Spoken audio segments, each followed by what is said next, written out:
ومن سيئات أعمالنا من يهده الله فلا مضل له ومن يضلل فلا هادي له وأشهد أن لا إله إلا الله وحده لا شريك له وأشهد أن محمدًا عبده ورسوله يا أيها الذين آمنوا اتقوا الله حق تقاته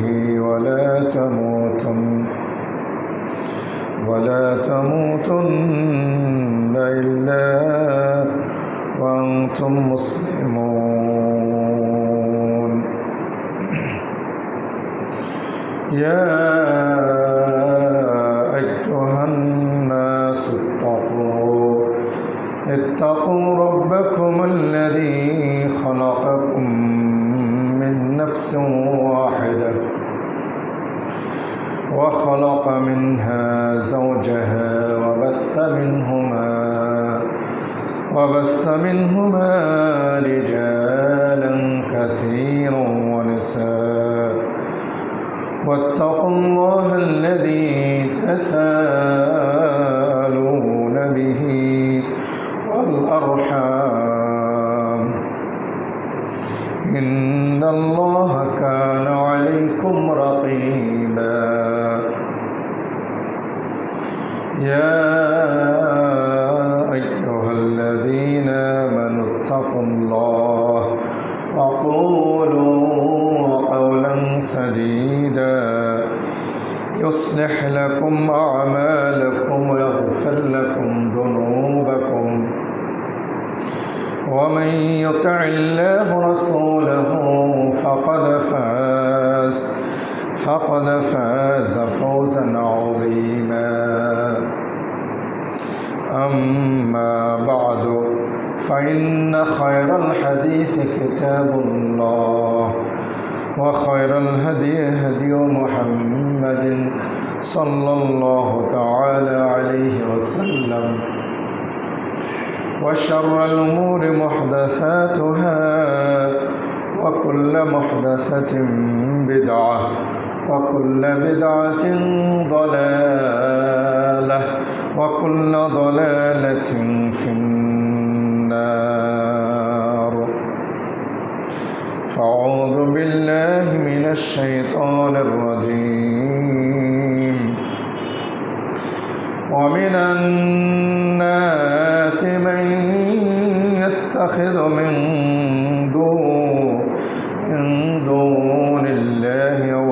من دون الله أندادا يحبونهم كحب الله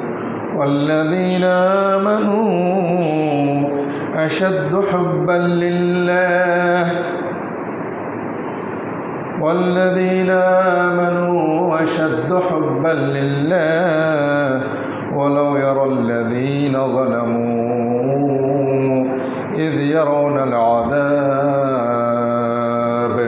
أن القوة لله جميعا وأن الله شديد العذاب إذ تبرأ الذين اتبعوا من الذين اتبعوا ورأوا العذاب وتقطعت بهم الأسباب وقال الذين اتبعوا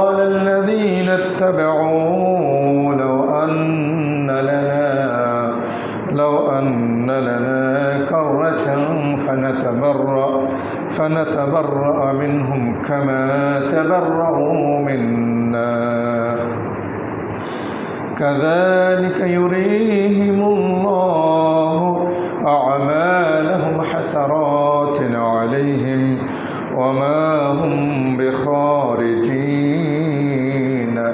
من النار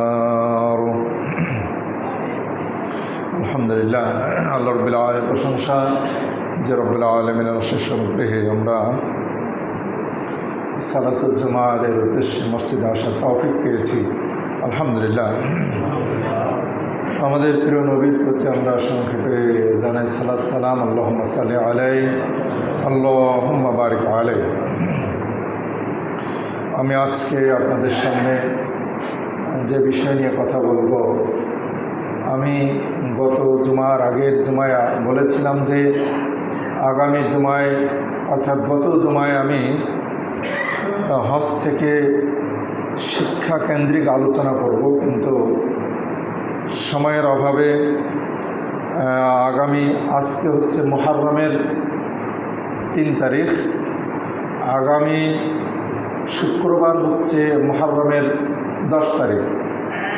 এই হিসেবে আশুরা কেন্দ্রিক কিছু আলোচনা করা জরুরি। এই হিসেবে আজকে ইনশাআল্লাহ কিছুটা আলোচনা করব, আগামী জুমাতেও কিছু আলোচনা করব। এবং এই আলোচনার আগে আরেকটি বিষয় নিয়ে একটু কথা বলবো, তা হচ্ছে বিশ্বকাপ ফুটবল খেলা দেখা কেন্দ্রিক কিছু আলোচনা, কিছু বিধান, বড় বড় আলেমগণের মন্তব্য আমি আপনাদের সামনে এই স্বল্প পরিসরে কিছু তুলে ধরার চেষ্টা করব ইনশাআল্লাহ। তো এই হচ্ছে আমার আজকের আলোচনার বিষয়। আমরা দুটি বিষয়ের মধ্যেই বিশেষ করে একটি দিক জড়িয়ে আছে, সেটা হলো ইহুদি খ্রিস্টানদের প্রতি ভালোবাসা, সম্প্রীতি, ইহুদি খ্রিস্টানদের প্রতি আমাদের অন্তরের টান, আকর্ষণ। এ বিষয়টি দুই বিষয়ের মধ্যেই লুকায়িত আছে। এই হিসেবে আমরা একটু এই বিষয়টি যতটুকু পারি আমরা আমাদের অন্তরকে কোরআন সুন্নাহর প্রতি অনুধাবিত করে, আকৃষ্ট করে ইহুদি খ্রিস্টান প্রীতি মুক্ত থেকে আলোচনা শোনার চেষ্টা করব। আল্লাহ রাব্বুল আলামিন আমাদেরকে তৌফিক দান করুন, সকলে আমিন। আমি এই আলোচনাকে সামনে রেখে সূরাতুল বাকারার 165, 66, 67 নম্বর আয়াত তেলাওয়াত করেছি। এই আয়াতগুলোকেও সামনে রেখে আলোচনা করব ইনশাআল্লাহ। শুরুতেই আমরা একটু আলোচনা শুনব এই বিশ্বকাপ ফুটবল খেলা কেন্দ্রিক আলোচনায় আগে নিয়ে আসি। এ বিষয়টি আমাদের জন্য অত্যন্ত একটি গুরুত্বপূর্ণ বিষয়। আমরা যে যতই ইমানের দাবি করি না কেন, হজ করি না কেন, জাকাত দিই না কেন, তাহাজ্জুদ করি না কেন, আমরা যত ভালো কাজই করি না কেন, আমাদের মধ্যে কোনো না কোনোভাবে ইহুদি খ্রিস্টানদের প্রতি আমাদের অন্তরের একটা আকর্ষণ, ঝোঁক চলে আসে, যেটা আমরা উপলব্ধি করতে পারি না, বুঝতে পারি না যে কিভাবে হয়ে গেল এটি। আমরা চিহ্নিত করতে পারছি না, যে কারণে আমরা সেখান থেকে বের হয়ে আসতে পারছি না। অত্যন্ত আফসোসের বিষয়, পরিতাপের বিষয়। ঠিক এরকম একটি বিষয় হচ্ছে এই যে বিশ্বকাপ ফুটবল খেলা কেন্দ্রিক এই ফুটবল খেলায় যতগুলো দল শরীক হয়েছে সবই বলা চলে ইহুদি খ্রিস্টানদের, তাদেরই দল, এবং তাদের দলগুলোই কেবলমাত্র এই বিশ্বকাপের কাপ জিতে নেয়, জয়ী হয়, তারাই শেষ পর্যায়ে যায়। এবং তাদেরকে কেন্দ্র করে আমাদের দেশের কি যুবক, কি বৃদ্ধ, কি হাজি, কি গাজী, কি মসজিদের মোতাওয়াল্লি, কি সভাপতি, কি সেক্রেটারি, কি যে কে হোক না কেন, প্রত্যেকেই আমরা কোনো না কোনোভাবে এর সাথে জড়িয়ে আছি। আসুন আমরা এই বিষয়টি একটু আলেমগণের মন্তব্য শুনব। সময় যেহেতু অল্প, বিষয়টি আবারও নিয়ে আসার সুযোগ নেই। এই ফুটবল খেলা, বিশ্বকাপ ফুটবল খেলা, এটি দেখা শরীয়তের দৃষ্টিতে এর বিধান কি? এটি অবশ্যই আপত্তিকর। এটা আমাদের জন্য কোনোতেই দেখা উচিত নয়। প্রথমত, প্রায় সব খেলাতেই কোনো না কোনোভাবে হারাম বাজি আছে, জুয়া আছে, জুয়া সংশ্লিষ্ট। কারণ এখানে যে পুরস্কার আছে, এই পুরস্কার যেখানেই থাকবে খেলা কেন্দ্রিক, এটি একটি জুয়ার আসর, জুয়ার মতো খেলে যে জিতে নিতে পারে। দ্বিতীয়ত, এসব খেলায় খেলোয়াড়দের সতর ঢাকা থাকে না।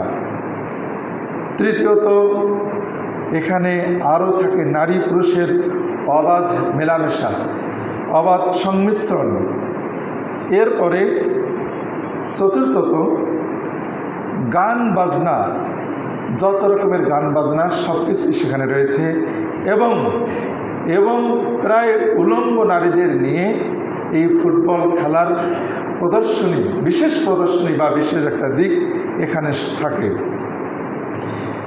এছাড়াও সবচাইতে মুসলিম জীবনের গুরুত্বপূর্ণ যে দিকটি, সেটা হচ্ছে এসব খেলা দেখে মানুষের জীবনের সবচাইতে গুরুত্বপূর্ণ যে দিকটি, সেটা হলো সময়। এই সময়কে নষ্ট করা হয়। এই সময় নষ্ট হওয়ার কারণে একজন মুসলিমের কোনোতেই উচিত নয় এই বিশ্বকাপ ফুটবল খেলা দেখা।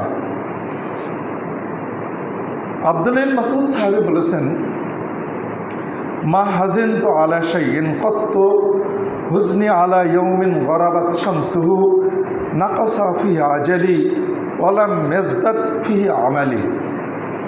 আব্দুল মাসউদ সাহাবী বলেছেন যে যেদিনের সূর্য ডুবে গেল, যে দিনটির সূর্য ডুবে গেল, সূর্য ডুবে যাওয়ার মাধ্যমে আমার জীবনের একটি দিন হারিয়ে গেল, কমে গেল, সময় কমে গেল। এরপরে সেই দিনে আমার কোনো আমল বৃদ্ধি পেল না, কোনো ভালো কাজ যুক্ত হলো না।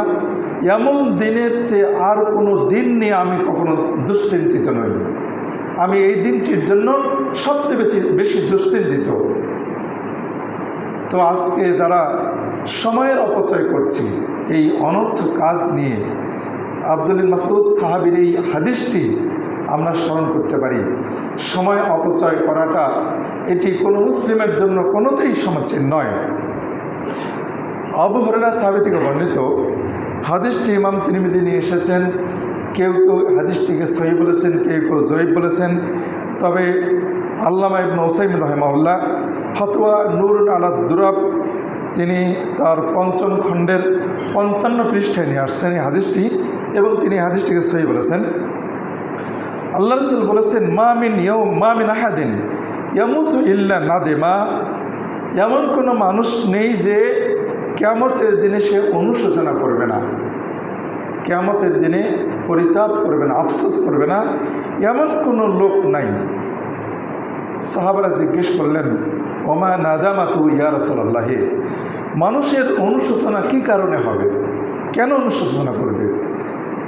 আল্লাহ রাসূল বললেন, ইনকানা মুসিআন, যদি কেউ পাপিষ্ঠ হয় তাহলে সে না, ইনকানা মুহসিনান, যদি কেউ নেককার হয়, ভালো কাজের কর্মী হয়, মুহসিন হয়, সৎকর্মশীল হয়, তাহলে নাদেমা, সে অনুশোচনা করবে এই কারণে যে কেন তার ভালো কাজ আরও বেশি করে করলো না, কেন ভালো কাজ সে বেশি করে করলো না, এই কারণে সে অনুশোচনা করবে, অনুতাপ করবে, অনুশোচনা করবে। ওয়াইন কানা মুসিআন, আর যদি কোনো ব্যক্তি পাপিষ্ঠ হয় তাহলে সে নাদেমা, সে অনুশোচনা করবে আল্লাহ ইয়াকুনা নাজা, কেন সে খারাপ কাজ থেকে বিরত থাকেনি, কেন সে অন্যায় কাজ থেকে বিরত থাকেনি, এজন্য সে অনুশোচনা করবে, অনুতাপ করবে। আমরা এ বিষয়ে অনেক শুনেছি, সময়ের গুরুত্বের উপরে অনেক শুনেছি।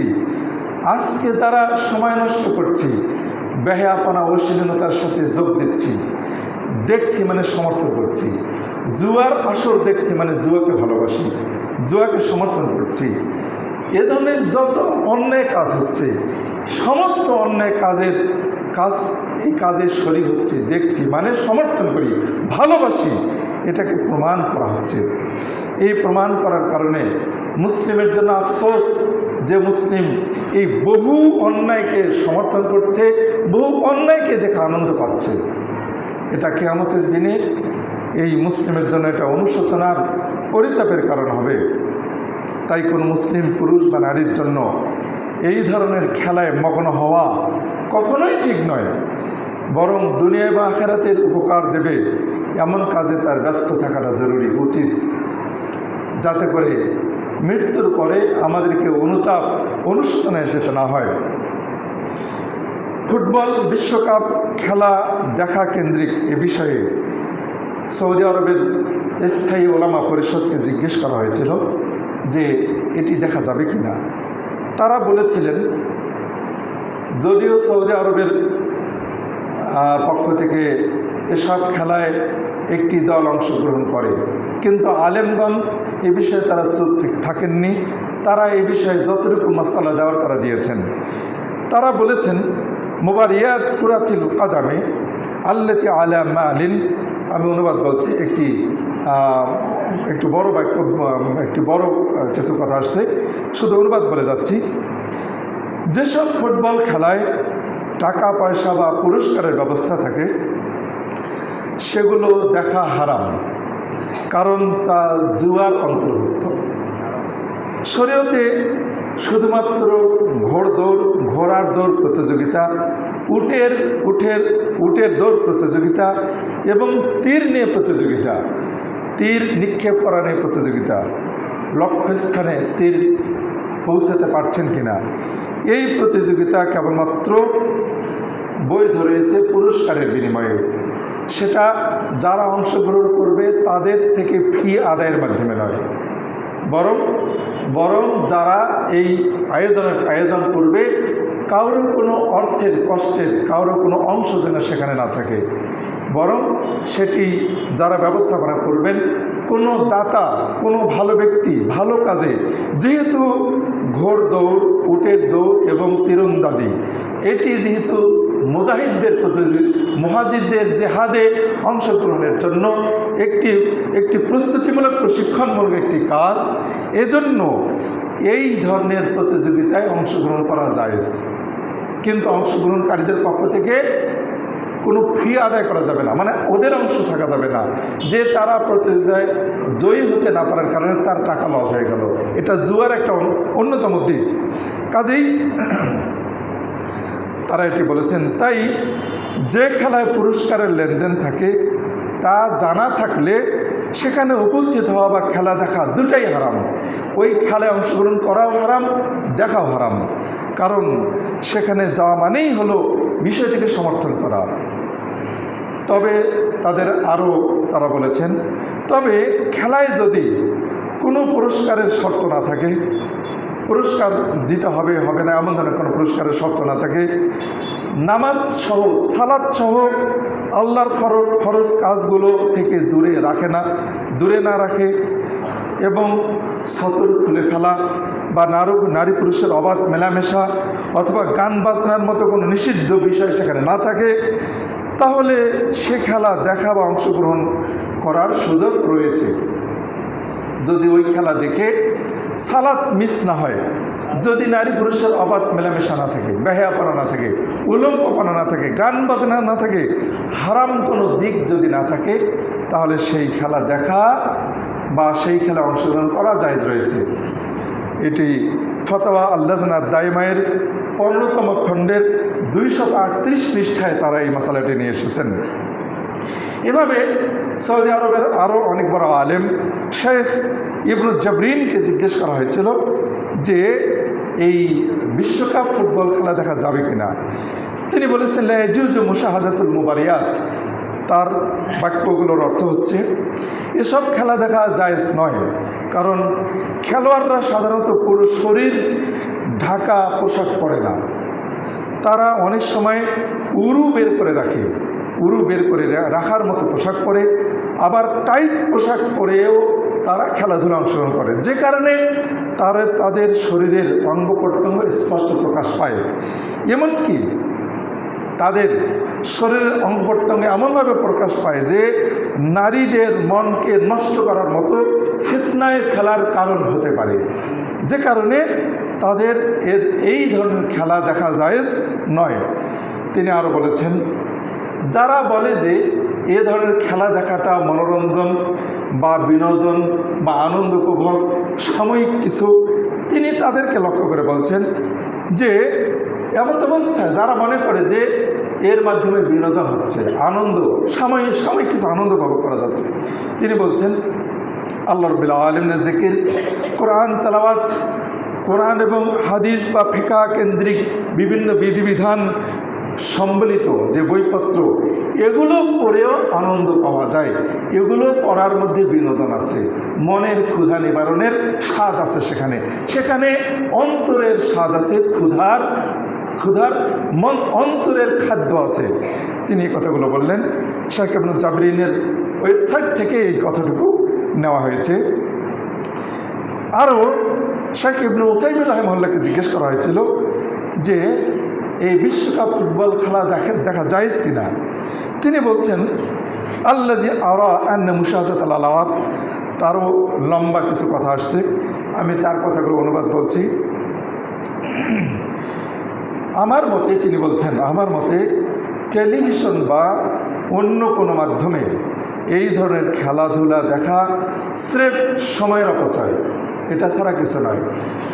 একজন বুদ্ধিমান ও দায়িত্বশীল মানুষ এমন কাজে সময় নষ্ট করতে পারে না যা তার কোনো কাজে আসে না।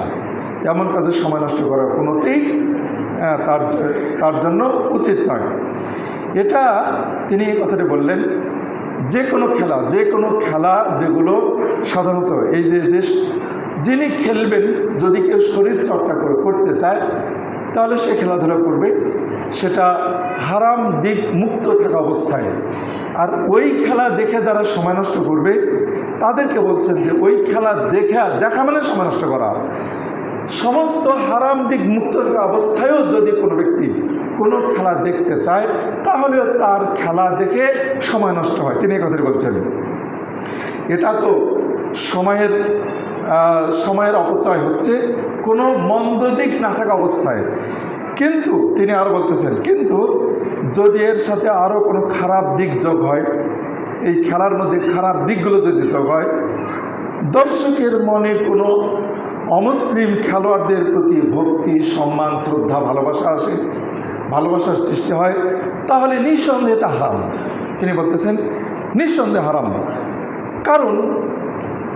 কারণ অমুসলিমদের প্রতি ভালোবাসা প্রদর্শন এটা মুসলিমের জন্য একটি হারাম কাজ, এটা জায়েজ নেই। যেমন দর্শকের মনে কোনো অমুসলিম খেলোয়াড়ের প্রতি এমনভাবে ভক্তি, শ্রদ্ধা চলে আসে যে সে যদি জয়ী হয় তাহলে আনন্দিত হয়, আর যদি সে পরাজিত হয় তাহলে সে কষ্ট পায়। এই দিক যদি কোনো মুসলিমের মধ্যে থাকে তাহলে সেই মুসলিম ইহুদি খ্রিস্টানদের প্রতি তার মনের আকর্ষণ, ভালোবাসা থাকার কারণে আল্লাহ রাব্বুল আলামিন কোরআনে বহু জায়গায় বলেছেন যে কোনো মুসলিমের উচিত নয় ইহুদি খ্রিস্টানকে বন্ধুরূপে গ্রহণ করা। আল্লাহ রাব্বুল আলামিন কোরআনে বহু জায়গায় কথাগুলো বলেছেন। কাজেই এটা নিঃসন্দেহে একটি হারাম কাজ। তিনি আরও বলেছেন, অমুসলিমরা দুনিয়ার কাজে যতই এগিয়ে থাক না কেন, তার কথাগুলো অনুবাদ বলছি আমি, অমুসলিমরা দুনিয়ার যে কোনো কাজে যতই এগিয়ে থাক না কেন তাদেরকে মনে স্থান দেওয়া আমাদের জন্য জায়েজ নাই। তারা যত ভালো কাজ করুন না কেন, আমরা খেলায় যদি, তিনি আরও বলতেছেন, খেলায় যদি যুবকদের উরু দেখা যায় যা মানুষের মনে খারাপ চিন্তা তৈরি করে, খেলার সময় যুবকদের উরু বের করা জায়েজ নাই। এটি নিয়ে ইখতিলাফ রয়েছে। তবে উরু ঢাকাটাই হলো, উরু হচ্ছে সুতরার অন্তর্ভুক্ত, পর্দার অন্তর্ভুক্ত, ঢাকতে হবে। কাজেই এই উরুকে উরু যেহেতু প্রকাশ পায়, কাজেই এই ধরনের খেলোয়াড়দের খেলা দেখা জায়েজ নাই। তিনি কথাগুলো বললেন। তিনি আরও বললেন, শুধু তাই না, আমি আমার ভাইদের বলবো, তিনি বলতেছেন, আমি আমার ভাইদের বলবো সময়ের যত্ন নিন, সময়কে গুরুত্ব দিন, কারণ সময় মানুষের জীবনে টাকা পয়সার চেয়েও বেশি দামি, বেশি মূল্যবান। কাজেই সময়কে গুরুত্ব দিন।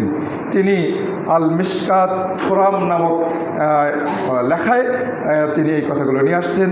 কাজেই আমরা এই বিষয়গুলো চিন্তা ভাবনা করব, ভাবব।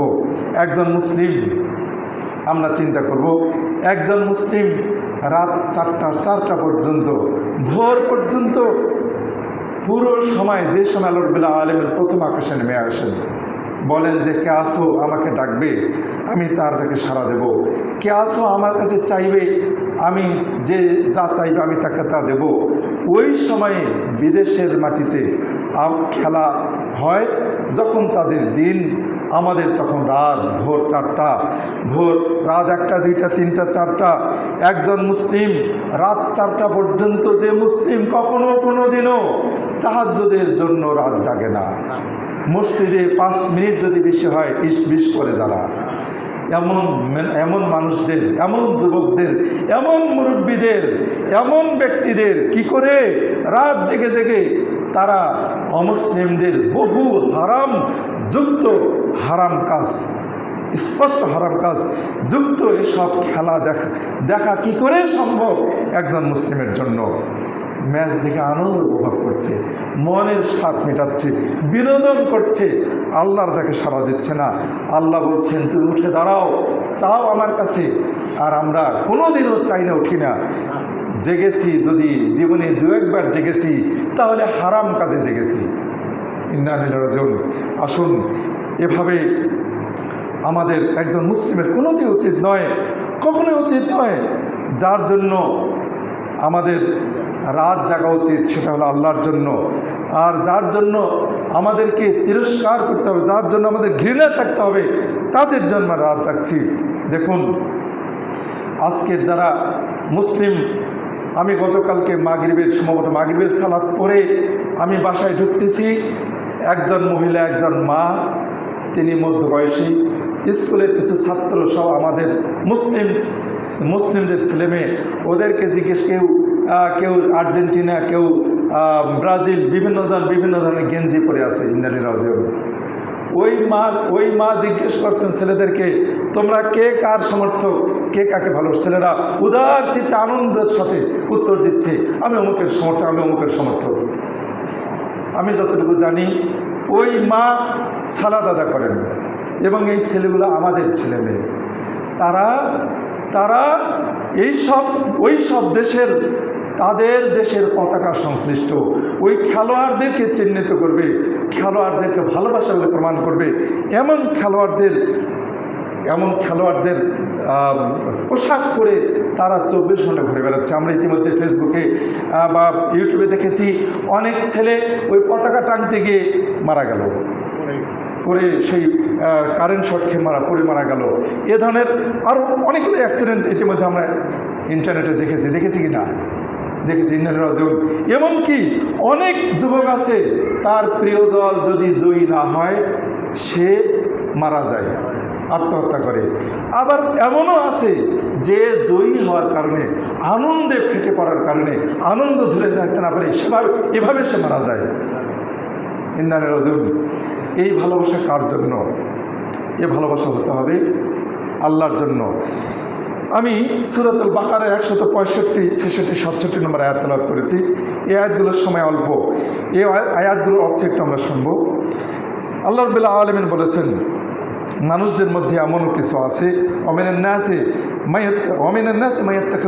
মানুষদের মধ্যে থেকে এমনও অনেক আছে যারা আল্লাহ ছাড়া অন্যকে আল্লাহর সমকক্ষ রূপে গ্রহণ করে, তাদেরকে আল্লাহর ভালোবাসার মতো ভালোবাসে। ইন্না লিল্লাহি ওয়া ইন্না ইলাইহি রাজিউন। তাদেরকে আল্লাহর ভালোবাসার মতো ভালোবাসে। কাকে ভালোবেসে আমরা মরব? আল্লাহকে ভালোবাসে, তার রাসূলকে ভালোবাসে। কুল ইন্না সালাতি ওয়া নুসুকি ওয়া মাহইয়া ওয়া মামাতি লিল্লাহি রাব্বিল আলামিন। বলুন, আমার সালাত, আমার কুরবানি, আমার জীবন, বেঁচে থাকবো তো আল্লাহর জন্য, মরবো তো আল্লাহর জন্য। খেলা দেখতে গিয়ে মরে গেল, পতাকা টাঙতে গিয়ে মরে গেল, আল্লাহ রাব্বুল আলামিন বললেন যে এমন অনেক আছে যারা আল্লাহর সমকক্ষ স্থির করে এবং তাদেরকে আল্লাহর ভালোবাসার মতো ভালোবাসে।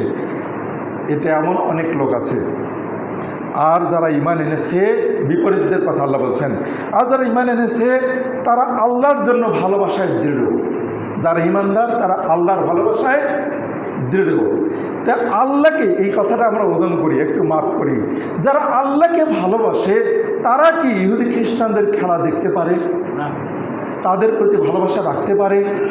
তাদের পোশাক পরে, তাদের সুর ধরে, তাদের গান গেয়ে, তাদের যে কোনো শব্দ বাক্য উচ্চারণ করার মাধ্যমে কখনো ভালোবাসা প্রদর্শন করতে পারে? এটা কখনো সময় ঈমান যার মধ্যে আছে এটা কখনো হতে পারে না। আল্লাহ রাব্বুল আলামিন বললেন, আর যদি জালেমগণ দেখে যখন তারা আযাব দেখবে, কাফেরদেরকে ভালোবাসা এটা জুলুম। আল্লাহর শিরক সাদৃশ্য যে ভালোবাসা আল্লাহকে দিতে হবে সেই ভালোবাসা কাফের মুশরিকদেরকে দিচ্ছি, দিয়ে তো মরে যাচ্ছি। তো যারা এই শিরকের এই জুলুম কাজটা যারা করে, যখন তারা আযাব দেখবে নিশ্চয়ই তখন তারা জানতে পারবে যে সকল শক্তি আল্লাহর জন্য। নিশ্চয় আল্লাহ রাব্বুল আলামিনের আযাব অত্যন্ত কঠোর। পরের আয়াতে আল্লাহ বলছেন, যখন যাদেরকে অনুসরণ করা হয়েছে, ওই ইহুদি খ্রিস্টানদেরকে যারা অনুসরণ করে, যাদেরকে অনুসরণ করা হয়েছে তারা অনুসারীদের থেকে আলাদা হয়ে যাবে।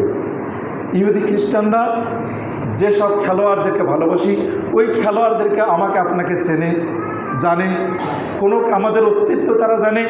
আমরা তাদেরকে ভালোবাসি না বাসি এটা তাদের কোনো যায় আসে না।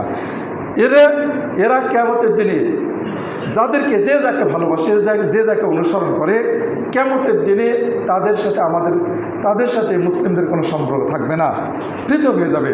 তারা আযাব যখন দেখতে পাবে তখন তাদের সাথে যে ভালোবাসে, যে অনুসারী আর অনুসৃত, এই দুই দলের মধ্যে সম্পর্ক ছিন্ন হয়ে যাবে। যখন ছিন্ন হয়ে যাবে 167 নম্বরে আয়াতে আল্লাহ বলছেন, আর যারা অনুসরণ করেছে যখন ছিন্ন হয়ে যাবে সম্পর্ক, অনুসারীরা দেখবে যে যাদেরকে অনুসরণ করেছে তাদের পাত্তা নাই, তাদের খবর নাই। তারা তো ইয়ানাফসি, তাদের বাঁচাই তাদের জন্য কঠিন। তখন অনুসারীরা তারা বলবে, হায় যদি আমাদের ফিরে যাওয়ার সুযোগ দিত আল্লাহ কিয়ামতের দিন, এই কিয়ামত থেকে, এই শাস্তি থেকে আবার দুনিয়াতে যদি আল্লাহ ফিরে যাওয়ার সুযোগ দিত তাহলে আমরা তাদের থেকে আলাদা হয়ে যেতাম, তাদের সাথে সম্পর্ক ছিন্ন করতাম, যেভাবে আজকে তারা আমাদের থেকে আলাদা হয়ে গেছে। এই বিষয়গুলো যারা কোরআন মানে, হাদিস মানে এবং যারা মানে না, সকলের জন্য প্রযোজ্য। এভাবে আল্লাহ বলছেন, এভাবে আল্লাহ তাআলা তাদেরকে তাদের আমল সমূহ দেখাবেন। যারা অমুসলিমদেরকে, কাফেরদেরকে ভালোবাসে, যারা খারাপদেরকে ভালোবাসে, এদের থেকে যখন সম্পর্ক ছিন্ন হয়ে যাবে তখন অনুসারীদেরকে তাদের এই ভুল কাজগুলোর ফলাফলটা আল্লাহ রাব্বুল আলামিন কিয়ামতের দিন তাদেরকে দেখাবেন। তাদের জন্য এটা আক্ষেপের কারণ হবে, আফসোসের কারণ হবে। তারা আফসোস ছাড়া আর কিছু দেখবে না, আর তারা আগুন থেকে ওই দিন বেরো হয়ে আসতে পারবে না। আসুন, এই কঠিন পরিণতি হওয়ার আগেই আল্লাহ রাব্বুল আলামিনের কাছে আমরা দোয়া করি, আল্লাহ আমাদের অন্তরকে আল্লাহ এবং তার রাসূলের দিকে ফিরিয়ে দিন, ঝুঁকিয়ে দিন। হে আল্লাহ, আমাদের অন্তরকে তোমার দিকে ফিরিয়ে দিন। ফজর এবং তাহাজ্জুদের স্বাদ অনুভব করার তৌফিক দান করুন। খেলার স্বাদ অনুভব না করে বরং তার প্রতি আমাদের তিরস্কার, তার প্রতি আমাদের রাগ, ক্ষোভ আমাদের অন্তরের মধ্যে ঢেলে দিন। যদি অন্তরের মধ্যে ইহুদি খ্রিস্টানদের প্রতি ভালোবাসা, খেলার প্রতি ভালোবাসা বা আকর্ষণ বিন্দুমাত্র থাকে, আসার চেষ্টা করে বা থাকে, যদি অনুভব করেন, আপনি আপনার অন্তরের বিচার করুন, আপনার অন্তরকে নিয়ে আপনি ভাবুন, দেখুন যে ইহুদি খ্রিস্টানদের প্রতি আপনার ভালোবাসা আছে কিনা, ঝোঁক আছে কিনা। যদি থাকে বুঝতে হবে ঈমানের ভয়ঙ্কর ঘাটতি আছে। এই ঘাটতি কীভাবে উঠে আসতে হবে সেই চেষ্টা করুন। আপনি নিজেই নিজের অন্তরের চিকিৎসা করুন। আল্লাহ আমাদেরকে যতটুকু শুনলাম এর উপরে আমল করার তৌফিক দান করুন। এই ভয়ঙ্কর অপচয়ী, সময় নষ্টকারী ইহুদি খ্রিস্টানদের যে অশ্লীলতা এবং তাদের সংস্কৃতি, এর থেকে আল্লাহ আমাদেরকে বের হয়ে আসার তৌফিক দান করুন। আমিন। যেখানে এত ভয়ঙ্কর অপচয় হয়, যে টাকা পয়সা খরচ করলে আজকের আমাদের চরম দুর্দশাগ্রস্ত গাজাবাসী ভাই বোনদের জন্য যথেষ্ট হয়ে যেত। সারা পৃথিবীতে অসংখ্য মুসলিম ভাই বোনেরা চরম দুর্দশাগ্রস্ত, ওই সব কাফির ইহুদিরা কখনো আমাদের দুর্দশাগ্রস্ত, এমনকি আমাদের মুসলিম নামধারী অনেক শাসকরাও ওই সব টাকা পয়সা আমাদের এই দুর্দশাগ্রস্ত মুসলিম ভাইদের জন্য খরচ করবে না। কাজেই আমরা এ ধরনের এইসব অন্যায়ের প্রতি আমাদের অন্তরে আকর্ষণ থাকা মানে ইমানের ঘাটতি, এর থেকে আমরা উঠে আসার জন্য যতটুকু চিকিৎসা করার প্রয়োজন অন্তরের, সেটা আমরা করার চেষ্টা করব। আল্লাহ আমাদের তৌফিক দান করুন। সকল বলে আমিন। আমির রহমতুল্লাহ। সময় অল্প, আমি সামান্য একটু আশুরার উপরে কথা বলবো। আশুরা মুহররম, যেটা আমাদের জন্য জানা জরুরি। দেখুন, আশুরা মুহররম এটি সামনে আসছে। আজকে হলো মুহররমের কয় তারিখ? 3 তারিখ। আগামী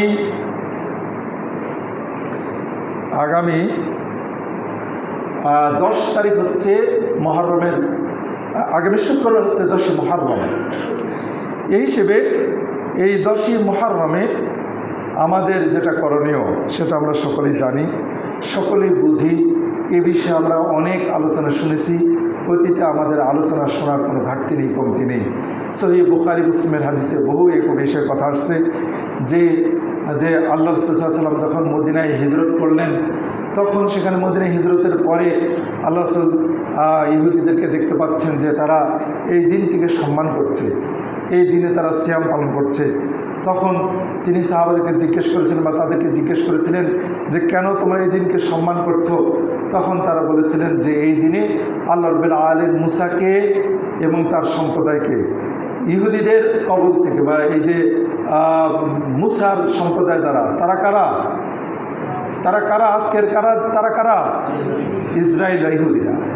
এই ইহুদিদের হাত থেকে আল্লাহ রাব্বুল আলামিন তাদেরকে রক্ষা করেছিলেন। বিধায় সেই শুকরিয়া স্বরূপ, কৃতজ্ঞতা স্বরূপ মুসা আলাইহিস সালাম এই দিনে সিয়াম পালন করেছিলেন। সেই হিসেবে আমরা, ইহুদিরা বলেছিল, আল্লাহ রাসূলের থেকে মদিনার ইহুদিরা বলেছিল, সেই হিসেবে আমরা আজকের দিনে সিয়াম পালন করছি। তো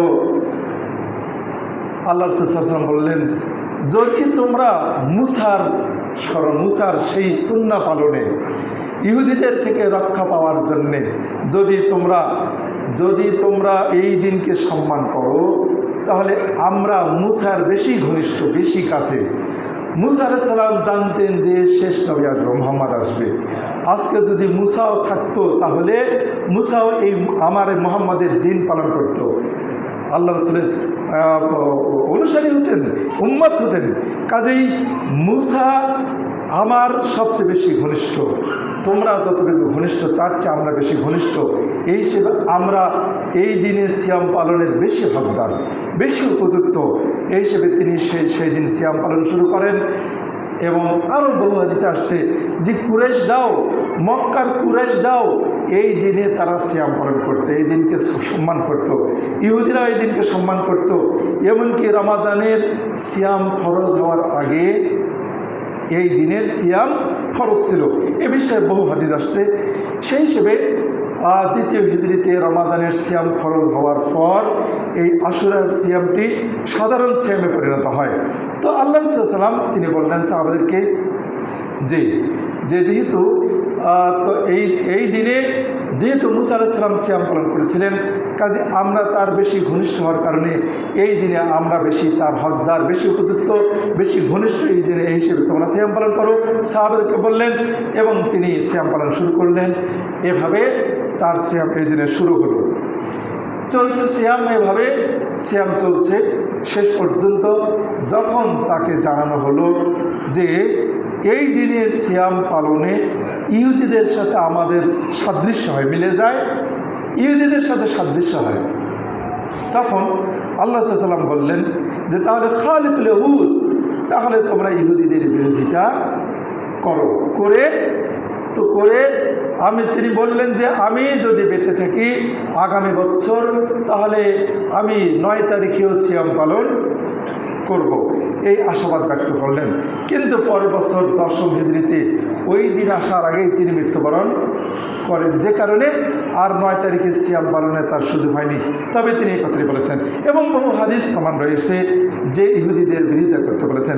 একটা সিয়াম পালনের ক্ষেত্রেও ইহুদিদের বিরোধিতা করতে বলেছেন। ইহুদিদের বিরোধিতার পরে আমি অনেক আলোচনা করেছিলাম, কাজে আজকে আমি এতটুকু বলবো শুধু যে এই সিয়াম পালনের ক্ষেত্রে আল্লাহ রাসূল ইহুদিদের বিরোধিতা করতে বললেন একটা সিয়াম পালনের ক্ষেত্রে, এমনকি দৈনন্দিন জীবনে প্রতিটি ক্ষেত্রে, সকল ক্ষেত্রে ইহুদি খ্রিস্টানদের বিরোধিতা করা আমাদের জন্য সুন্নাহ, আমাদের জন্য আবশ্যক। আল্লাহ রাসূলের অনুসরণ ইহুদি খ্রিস্টানের বিরোধিতা করাটা। এই হিসেবে আমরা এই দিনে সিয়াম পালন করব, এবং আমরা সকলে জানি এই একদিনের সিয়াম গত 1 বছরের পাপ কালের বেলা আপনি ক্ষমা করে দেন, মাত্র একদিনের সিয়ামের বিনিময়ে। এই হিসেবে আমরা আগামী শুক্রবার ইনশাআল্লাহ, আগামী শুক্রবার 10ই মুহররম, এই দিনে আমরা ইনশাআল্লাহ এই সিয়াম পালন করব, এবং ইহুদি খ্রিস্টানদের বিরোধিতা করার জন্যে 9 তারিখেও সিয়াম পালন করব, সেটা হচ্ছে বৃহস্পতিবার। আগামী বৃহস্পতি এবং শুক্রবারে ইনশাআল্লাহ আমরা মুহররমের সিয়াম পালন করব।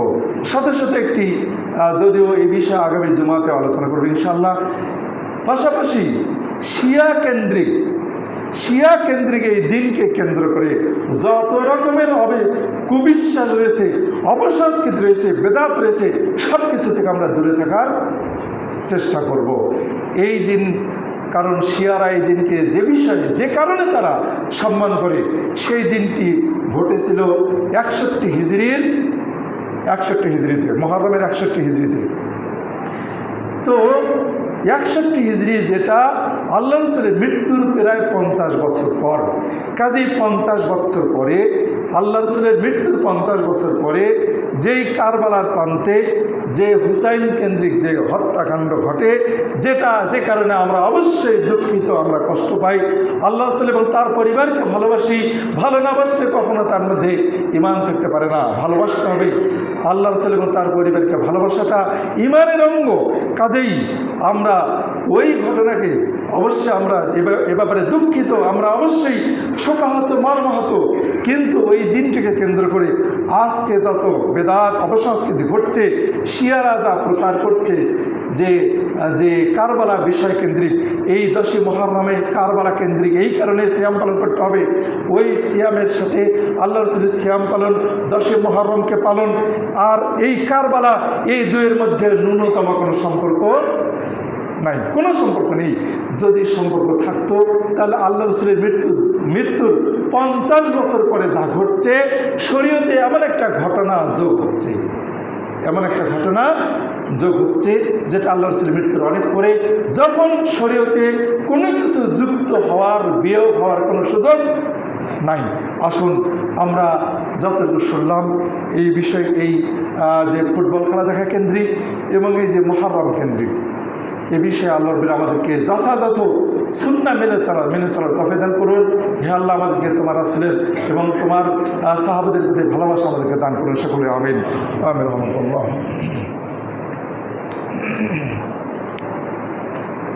নাহমাদু ওয়া সাল্লি আলা রাসূলিল কারীম, আম্মা বা'দ। আউযু বিল্লাহি মিনাশ শাইতানির রাজিম। বিসমিল্লাহির রহমানির রহিম। إن الله وملائكته يصلون على النبي يا أيها الذين آمنوا صلوا عليه وسلموا تسليما اللهم صل على محمد وعلى آل محمد كما صليت على إبراهيم وعلى آل إبراهيم إنك حميد مجيد اللهم بارك على محمد وعلى آل محمد كما باركت على إبراهيم وعلى آل إبراهيم إنك حميد مجيد اللهم اغفر لنا وللمؤمنين والمؤمنات والمسلمين والمسلمات وألف بين قلوبهم واصلح ذات بينهم وانصرهم على عدوك عدوهم اللهم انع الكفرة الذين يصدون عن سبيلك ويقاتلون أولياءك اللهم خالف عن كلمتهم وزلزل أقدامهم وأنزل بهم بأسك الذي لا ترد على القوم المجرمين آمين يا رب العالمين আমাদেরকে ইহুদি খ্রিস্টানদের কবল থেকে ইহুদি খ্রিস্টানদের প্রতি ভালোবাসা ন্যূনতম ভালোবাসা যেন আমাদের অন্তরের মধ্যে না থাকে হে আল্লাহ আমাদেরকে ইহুদি খ্রিস্টানদের প্রতি আমাদের অন্তরের মধ্যে ঘৃণা সৃষ্টি করে দিন ইয়া রাব্বুল আলামিন আমাদেরকে তোমার রাসূল এবং তোমার সাহাবাদের প্রতি ভালোবাসা সৃষ্টি করে দিন ইয়া রাব্বুল আলামিন তোমার সুন্নাহ আমাদের জীবনে বাস্তবায়ন তৌফিক দান করুন সকল বিদআত থেকে দূরে থাকা তৌফিক দান করুন ইয়া রাব্বুল আলামিন আমাদেরকে তোমার রাসূলের সকল সুন্নাহ পালনের বাস্তবায়নের তৌফিক দান করুন সকলের আমিন ইয়া রাব্বুল আলামিন আমাদের মধ্যে যারা অসুস্থ বিশেষ করে আমাদের মধ্যকার এক মুরব্বী আমার কাছে দোয়া চেয়েছেন তিনি অসুস্থ বিভিন্ন বিষয়ে তো আমরা তার জন্য দোয়া করব পাশাপাশি আরও যত অসুস্থ আমাদের মধ্যে যারা অসুস্থ আছি যারা এখানে আছি যারা অনুপস্থিত সকলের জন্য আমরা দোয়া করব আজিল বাস রব্বান নাস ওয়াশফিন্তা শাফি লা শিফা ইল্লা শিফাউকা শিফা লিল সাকামা ইয়া রাব্বুল আলামিন আমাদের সকলকে সকল অসুস্থ থেকে আমাদেরকে সুস্থতা দান করুন আমি আপনাদের কাছে দোয়া চাই আমার গলার কণ্ঠস্বর অর্থাৎ গলার ইয়াতে আর কি মানে গলার ভিতরে কণ্ঠনালীতে এই পলিপ হয়েছে আর কি আমি পরীক্ষাগত ডাক্তারের কাছে গিয়েছিলাম পলিপ হয়েছে কোনো ডাক্তার বলছে যে অপারেশন করতে হবে এভাবে আর কি বলছেন তো আমি আপনাদের কাছে দোয়া চাই আল্লাহর বিল আমাদেরকে যেন এই পলিপ থেকে রক্ষা করেন সুস্থতা দান করেন আমি যেন বিনা অপারেশনে স্বাভাবিক হয়ে যায় আল্লাহ আমাদেরকে তৌফিক দান করুন সকলে আমিন আমরা আল্লাহর কাছে সর্বসকলে এটাই দোয়া করবো আল্লাহ আমাদেরকে সুস্থ রাখুন ভালো রাখুন মৃত্যু পর্যন্ত তার রাসূলের সুন্নাহর উপরে দৃঢ় রাখুন বলে আমিন আমিন রহমাকুমুল্লাহ ইন্না আমারকুম بالعدل والإحسان وإيتاء ذي القربى وينهى الفحشاء والمنكر والبغي يعظكم لعلكم تذكرون ولذكر الله تعالى وأولى وأجل وأتم وأكبر رحمكم الله